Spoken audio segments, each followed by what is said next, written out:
When you walk into a party, it doesn't take long to figure out if you're going to stick around for a while or call it an early night. Who's on the guest list? How's the venue? What are the activities?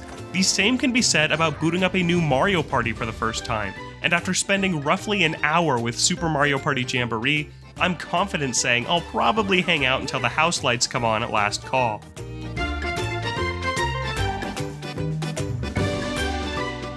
First off, the guest list is on point. Jamboree features 22 playable characters, the largest roster the series has ever seen. The classics are all here. For years, the Mario Party series toyed with characters like Donkey Kong, Toad, and Toadette, relegating them to hosting duties or minigame side modes, but they're finally all back on the roster. Newcomers Pauline and Ninji are welcome additions, and I was personally thrilled to see my beloved Boo make a comeback, and I didn't hesitate to pick him for my first Jamboree. Our party planners also picked a great venue. I checked out Mega Wiggler's Tree Party, a beautiful forest-themed map with a giant wiggler in the center that rotates positions if someone lands on a specific space, unlocking alternate paths and faster routes to the star. This mechanic led to that perfect mixture of Mario Party luck and strategy where you can try to outline your next few turns to make sure you get to the star first, but something is bound to come up that will throw a banana peel in those plans. You got a star! I had a blast playing classic Mario Party rules on a brand new board for the first time since Mario Party 8 and Mario Party DS in 2007. Stars cost 20 coins as they should, and there were no character-specific dice blocks that made things feel unnecessarily unbalanced in Super Mario Party. You got a star!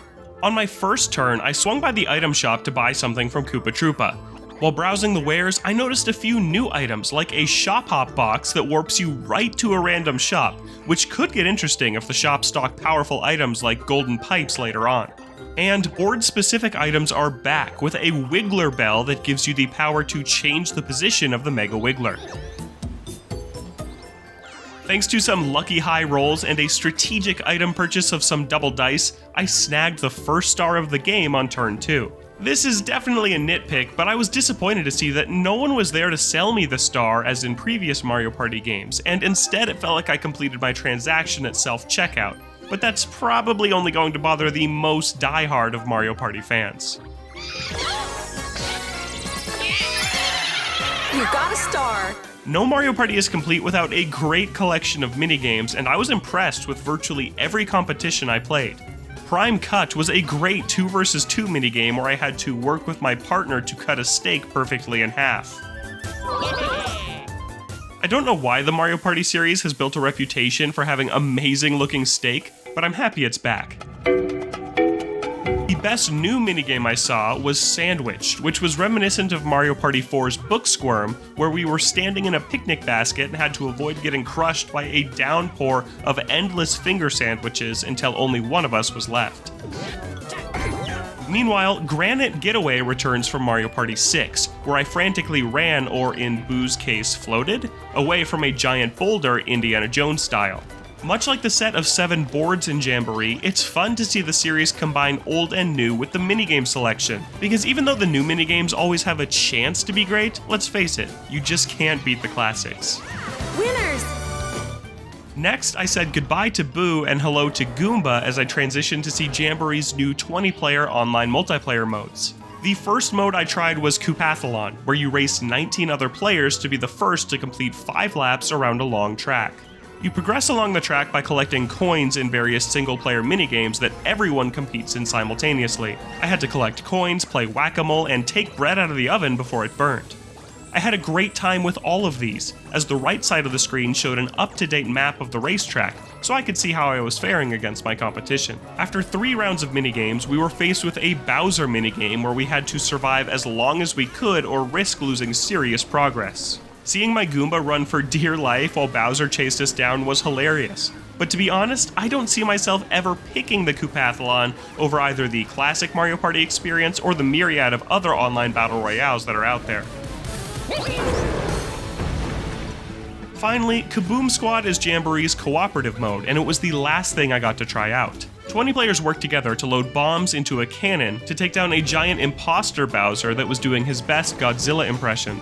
After each round, we would play a cooperative minigame to earn power-ups for the next bout against the King of the Koopas. These power-ups allowed us to carry more bombs or drop boost pads on the map to move around faster. The cooperative minigames were fine, but I don't play Mario Party to work together. I play it to ruin friendships like everyone else. Friendship over! It took us about 15 minutes to take Bowser down, and it just felt a little too long. With how many other choices there are at the Super Mario Party Jamboree buffet, I'm not sure how often I'll go back for seconds in this mode. Finally defeating Bowser was satisfying enough, but certainly didn't provide the same rush as outlasting my opponents in a minigame or being the first to buy a star on the board. Finish! Apart from the 20-player modes that didn't leave a huge impression, Super Mario Party Jamboree is shaping up to be an excellent return to form for the series. After Superstar successfully returned to the franchise's greatest hits, I've been hopeful that the next new entry would be a worthy follow-up to the classics. And so far, the time I spent rolling dice, buying stars, and betraying friends on Jamboree's opening board has me convinced that it has a strong understanding of what longtime Mario Party fans want. Some men just want to watch the world burn. While I've only seen a handful of Jamboree's enormous lineup of over 110 minigames, I was genuinely impressed with the ones I played. We'll have to wait and see if the rest of the boards can stay away from some of the unwelcome gimmicks that have plagued the series in recent years, but for now I'm optimistic that Jamboree is the party I've been waiting for an invitation to.